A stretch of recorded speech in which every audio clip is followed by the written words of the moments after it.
Hello YouTube family, કેમ છો? જય માતાજી, ગુડ મોર્નિંગ બધાને. તો અત્યારે વાગી જશે 9 અને આપણા અહીંયા વટાણા બફાય છે.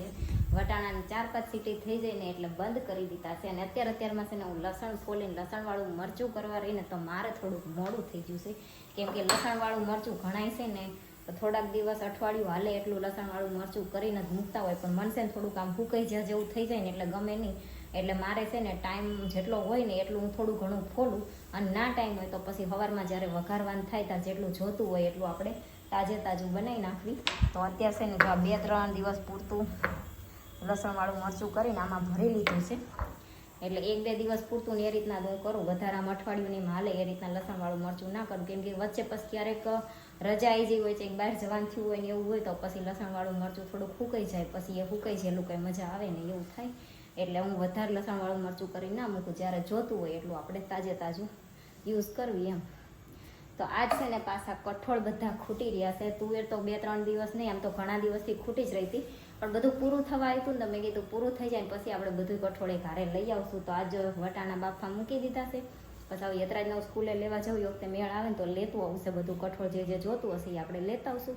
તો આપણે થઈ જશે નહીં ધોઈને તૈયાર, દીવાબત્તી કરી નાખ્યા છે. જયદીપ જશે ઓફિસે, યતરાજ જશે સ્કૂલે, અને આપણે આજ હજી જો આ લસણ ફોલવા રહ્યા એમાં છે ને કચરો વાળવાનો બાકી છે, વાસણ ધોવાના બાકી છે, પીવાનું પાણી ભરવાનું બાકી છે. હું પછી છે ને જયદીપ નહીં વહી જાય એટલે બેહી જઈતી નાસ્તો કરવા, અને પછી સીધી બેહી જઈ લસણ ફોલવા. એમાં થોડુંક મોડું થઈ ગયું. તો હજી જો મારે બેડશીટ ચેન્જ કરવી છે, અને આ કપડાં રહ્યા ને એ બધા તો હાથે ધોવાના છે. કેમ કે જો જયદીપનો જે આ શર્ટ રહ્યો ને એ ત્યાં નવો છે તો હાથે ધોવાનો છે. પેન્ટ નવું છે, મારી કુર્તીનો કલર જાય છે, ને યતરાજભાઈના પેન્ટનો કલર જાય છે. એટલે બધા કપડાં યાસ તો હાથે ધોવાના છે. મોડું થયું છે ને હાથે ધોવાના છે એવું થયું છે. તો કાંઈ નહીં, હાલો ફટોફટ કામ પૂરું કરવી અને પછી યતરાજભાઈને લઈ આવી, અને હારવાર મેળ આવે તો કઠોળ લઈ આવી, નહીં તો પછી કઠોળને બપોર પછી લેવા જવાનું રાખશું.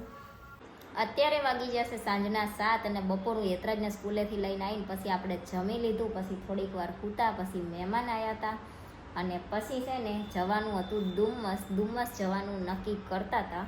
પણ અમારે છાયાબેન એમને બધાને જવાનું હતું, સોરેરાજનો બર્થડે હતો એટલે.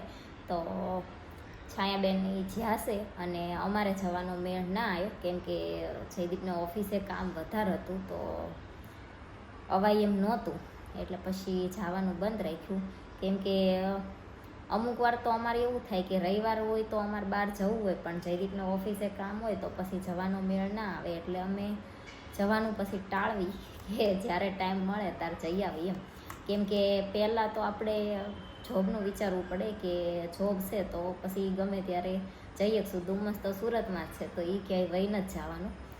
5 દિવસ વહેલા કે મોડા જાવી તો ડુમસ તો ન્યાનું ન્યા જ રહેવાનું છે. પણ નોકરી ના હોય તો પછી થોડુંક કેવરાવે એમ. એટલે જ્યાં સુધી બને ત્યાં સુધી ઓફિસમાંથી કામ ઓછું હોય, જવાય એવું હોય તો અમે જાવી, નહીંતર પછી બહાર જવાનું ટાળવી એવું થાય. અત્યારે ઉનાળામાં તે બધા ઘણી જગ્યાએ બહાર ફરવા જતા હોય ને એવું હોય, પણ જયદીપને છે ને 1-2 દિવસની માંડ રજા મળતી હોય. બધા 10-15 દિવસ 20 દિવસ મહિનાની એવી રજા ના મળતી હોય. એટલે અમારે ક્યાંક જવું હોય ને તો ના જઈએ કોઈ. બધા જતા હોય પણ અમારે પછી બંધ રાખવું પડે એમ. પછી હું એકલી જાઉં તો થાય, કેમ કે ઉનાળામાં યતરાજને તો વેકેશન હોય, એટલે યતરાજ તો વેકેશન પડે એટલે દેહમાં જતો રહે. પછી હું ગમે ત્યાં જવું હોય તો જઈ શકું, પણ જયદીપે ના હોય ને યતરાજે ના હોય એવું થાય. એટલે પછી છે ને અમે બંધ રાખવી કે ન જ જવું એમ. જ્યારે મેળ આવશે તો જશું.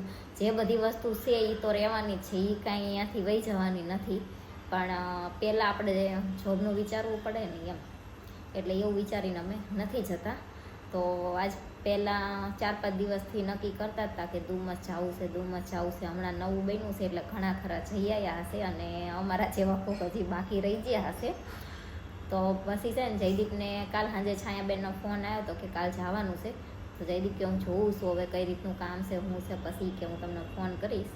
તો પાછો આજ હું યતરાજને લેવા જઈ તે જયદીપનો ફોન આવ્યો કે છાયાબેન એમને કહેજે કે તમારે જવું હોય તો જઈ આવો, અમારે મેળ નહીં આવી, કે મારે કામ છે એટલે નહીં મેળ આવે.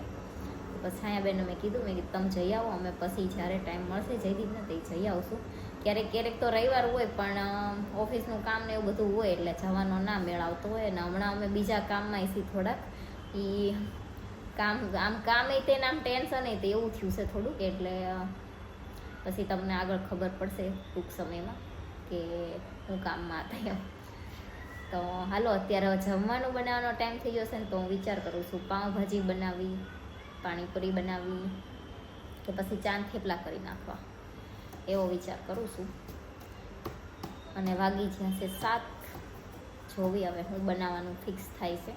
કેમ કે અત્યારે પાણીપુરી બનાવવા છે ને, વટાણા રગડા પાણીપુરી બનાવવા જે સફેદ વટાણા જો એની ઘરે છે, અને ચણા તો છે પણ બીજી બધી વસ્તુ કાંઈ છે નહીં. અને પાઉંભાજીમાં તે થોડું ઘણું છે નથી ને એવું છે, એટલે વિચારી અને છેલ્લે હું બનાવવાનું નક્કી થાય છે, જોયું હવે. તો ફાઇનલ રસોઈ બનાવવાનો વિચાર કરતા હતા અને જયદીપનો ફોન આવ્યો, તો એ બધાય છે ને ઓફિસે નાસ્તો કરવાના છે, તો એમને જમવાનું નથી. તો એ કે તમારે જે જમવું હોય ને તમે જમી લેજો, મારું કંઈ બનાવતા નહીં. એટલે પછી છે ને આપણે બધું બનાવવાનો પ્રોગ્રામ કેન્સલ રાખી દીધો અને ફાઇનલ મોમોસ ખાવાનું નક્કી કરી નાખ્યું છે. એટલે હવે ખાવાના છે મોમોસ. તો અમે મોમોસ ખાઈ લેવી, જયદીપને નાસ્તો કરીને આવશે અને પછી છે ને જયદીપ વહેલા આવતા રહે તો સૌરરાજના બર્થડેમાં જવાનું છે. તો અમે જયદીપ મોડા આવશે તો મારે નેત્રાજના બેન જવાનું છે, અને જયદીપ વહેલા આવી જશે તો પછી ત્રણેય જશું. તો હાલો પહેલાં જમી લઈશ. તો અત્યારે છે ને જયદીપ ઓફિસેથી નીકળી જશે, એમનો ફોન આવ્યો કે હું ઓફિસેથી નીકળું છું. તો હવે છે ને આવે ને પહેલાં આપણે ચા બનાવવાનું ચાલુ કરી દઈએ, નહીં તો હજી તો આમ જેવો દરવાજામાં પગ મૂકશે ને એવું કહેશે લે ચા બનાય ચા બનાય ચા બનાય. આવશે ને એટલે ચાલુ કરી જ દેશે, જ્યાં સુધી ના બનાવીને ત્યાં સુધી. એટલે એ આવે ને ત્યાં સુધી બનાવીને જ રાખશે આપણે, બરોબર ને એતરાજ? અને અમારા ભાઈ અહીંયા રમકડાની દુકાન કરી હતી, તો બધો હંકેલો કરીને પાછો મૂકી દીધો છે. હવે ખાધેલું પચતું નથી તે ડોટે છે, બરોબર ને? જો અત્યારે વાગી ગયા છે 12 ને જયદીપ આવ્યા એટલે છે ને એમને નહોતું જમવું, પછી પાછા જમ્યા. અને અત્યારે પછી અમારે જવાનું હતું સૌરરાજના બર્થડેમાં, તો છાયાબેનને એ છે ને હજી ઘરે આવ્યા જ નથી, 12 વાગી ગયા તોય. એટલે હવે આપણે હુઈ જવીએ, એમની હાથે કેક બેક કાપી નાખશે. તો હાલો વિડીયોનો એન્ડ કરી દઈએ. વિડીયો તમને કેવો લાગ્યો કોમેન્ટમાં જરૂર કહેજો. વિડીયોને લાઈક કરજો, શેર કરજો, અમારી ચેનલ સબસ્ક્રાઈબ કરજો. જય માતાજી, ગુડ નાઇટ, બાય બાય.